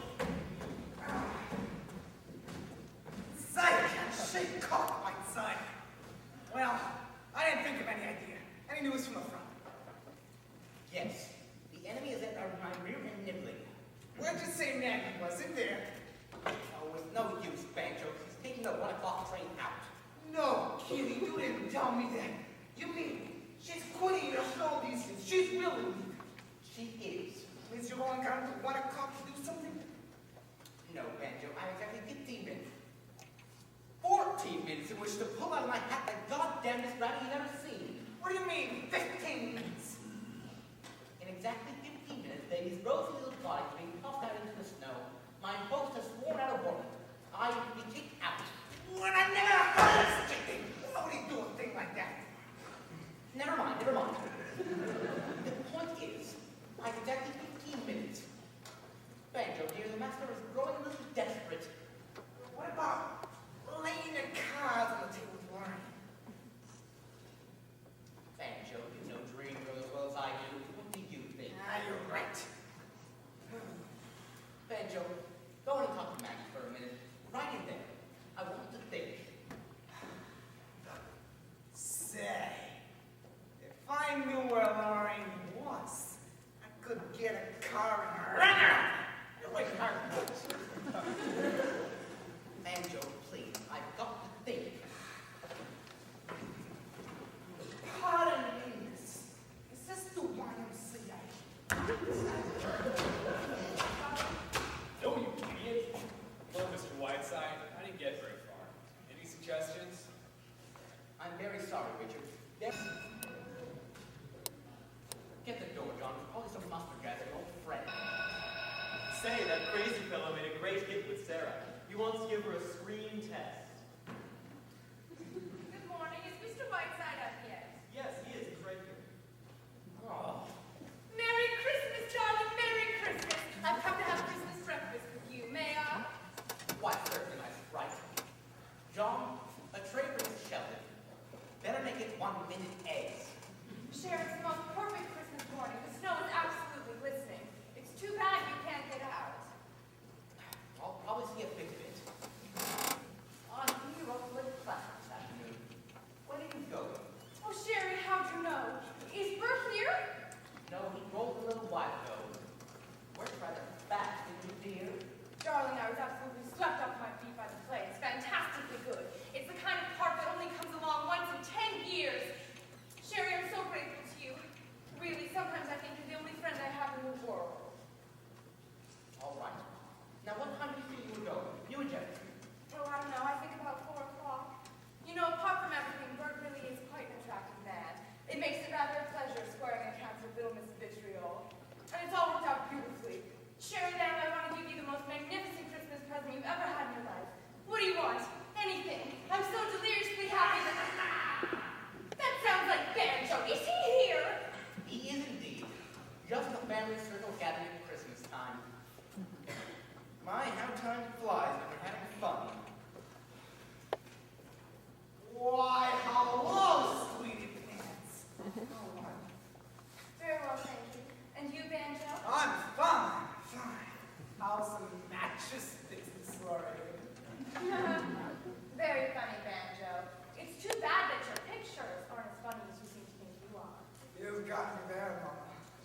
Say, you look in the pink, aren't you? Anything on the wind, Sherry? Not a glimmer. What time's good boats here? 10 minutes. What boat is this? Good ship up there. Everything here is a New Year's Eve broadcast. Is there a schedule on that? Yes, I think it was over on that table someplace. Oh, New Year's Eve. Bert and Al here played classic. You were at my cottage up there once, weren't you, Sherry? It's rather beautiful, isn't it? Away from everything, just snow and clear, cold night. Oh, that's probably Bert now. I told him to meet me here. You know, I really am looking forward to Lake Placid. Bert's the kind of man who will do all winter sports beautifully. Will they get time? Whiteside? Yes, sir. There, it's fresh. Bring it right, come. Where do you want this book? Right there. Mr. Whiteside, it's for you. Great God! If there was one thing I needed, it was an Egyptian mummy. Merry Christmas from the Kadim of Egypt. What'd you send him, Sherry? Grant two. 5 minutes, Mr. Whiteside, including that. Oh, Sherry, what is all this? Who was that man? He announced the time in a few minutes. I paid him a small sum. What on earth for, Sherry? I lost my watch! Oh, excuse me. I see that you're still busy. Great God! I'll just wait in there. I've written a new chapter on left kidney. Is that the plumber again, Sherry? Dear, I wonder where Bert is. Darling, you're not very Christmassy. You're usually bubbling over on Christmas morning. Who sent this to you again? The Khedive of Egypt? You know, I think it's rather beautiful. I really must go to Egypt someday. I really must. I know I'd absolutely love it. The first time I went to Pompeii, I cried all night. All those people, all those lives, where are they now? Don't you ever think of that, Sherry? I do. Here was a woman like myself, who lived in love, full of the same fears, passions, jealousies, and hates. And what remains of any of that now? Just this and nothing more. A span of 4,000 years. A mere atom in the eternity of time. And here am I, another woman living out her life. I want to cry. Oh, but I mustn't talk this way. It's Christmas. Lorraine, have you ever played St. Joe? No, I haven't, Sherry. Why do you ask? There was something about your expression as you stood in that mummy case. There was an absolute halo about you. Why, Sherry, how sweet. It transcended any mortal expression I have ever seen. Step into the game. Sherry, you're joshing me, aren't you? My dear, I don't have to make light of these things. I was deeply moved. There was a strange beauty about you. Pure divinity. Please do it again. Well, I don't know exactly what it was that I did, but... Oh, Sherry, I feel too silly. Lorraine, dear, in that single moment, you approached the epitome of your art, and you should not be ashamed of it. A little while ago, you asked me what I want for Christmas.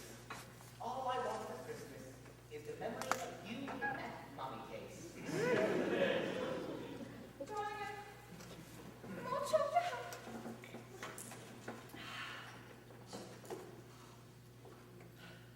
Dust thou art, and dust to dust. Ah,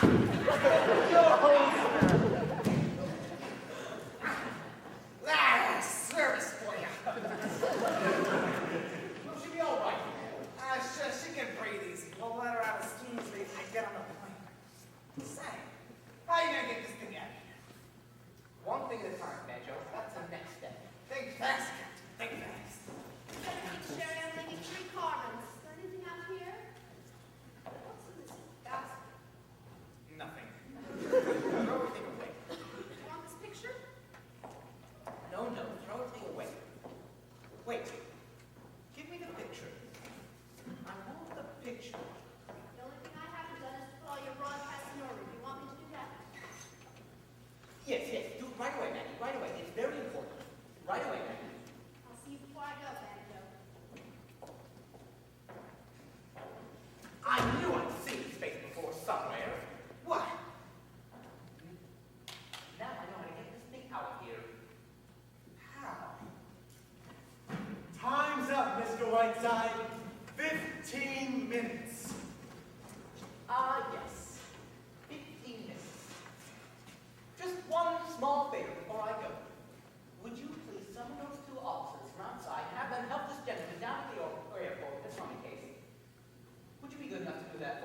I will do nothing of the kind.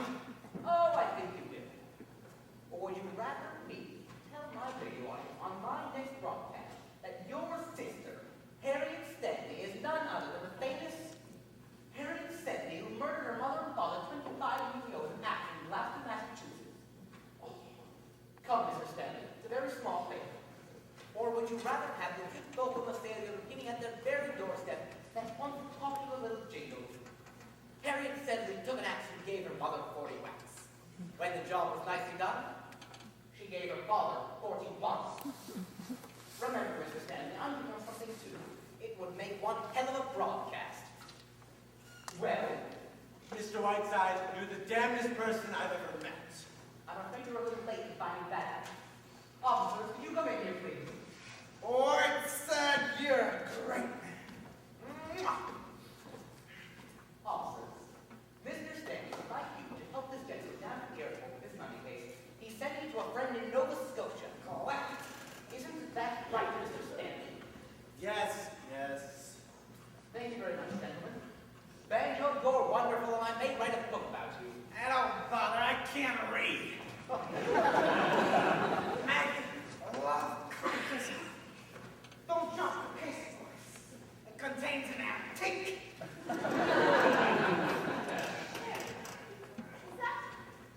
That was indeed a little Christmas present for you.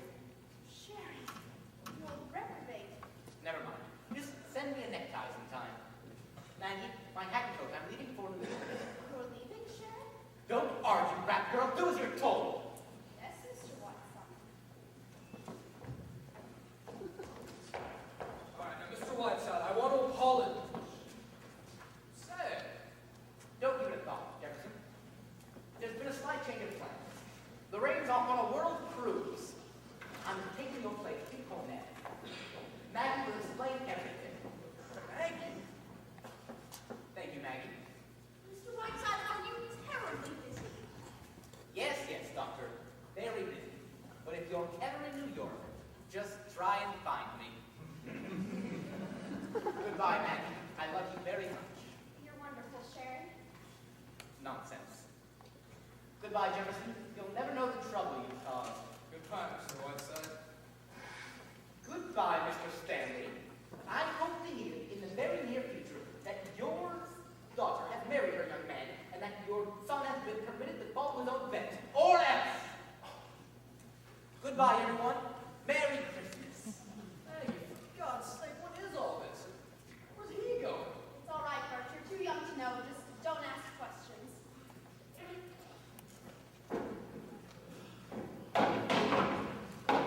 Richard is being very difficult. You'll have to speak with him. God damn it! Bert! Don't What's wrong? What happened?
so little and put in so much time to it, and is the most invaluable person I've ever.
Some material found in a box and a tablecloth from Goodwill.